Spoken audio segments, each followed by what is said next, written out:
കോട്ടയം കാഞ്ഞിരപ്പള്ളിയിൽ കാൽനട യാത്രക്കാരന്റെ കാലിൽ കൂടി ബസ് കയറിയിറങ്ങി. കാഞ്ഞിരപ്പള്ളി പേട്ടക്കവലയിലാണ് അപകടം. പൈനാപ്പടിയിൽ ഹക്കീമിന്റെ കാലിലൂടെയാണ് സ്വകാര്യ ബസ് കയറിയിറങ്ങിയത്. ഗുരുതരമായി പരിക്കേറ്റ ഹക്കീമിനെ കോട്ടയം മെഡിക്കൽ കോളേജ് ആശുപത്രിയിൽ പ്രവേശിപ്പിച്ചു.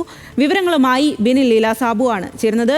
ബിനിൽ, എന്താണ് ഈ ഒരു അപകടത്തിന് കാരണം? ബസിന്റെ അമിത വേഗതയാണോ?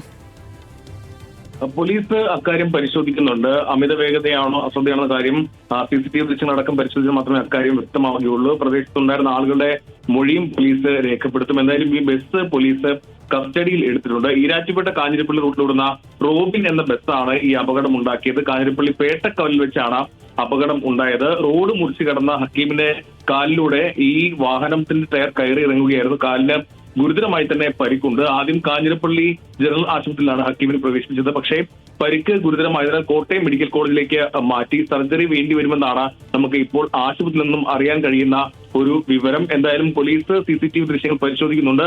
പ്രദേശത്തുണ്ടായിരുന്ന ആളുടെ മൊഴിയും രേഖപ്പെടുത്തിയിട്ടുണ്ട്. സ്വാതി. ശരി ബിനിൽ.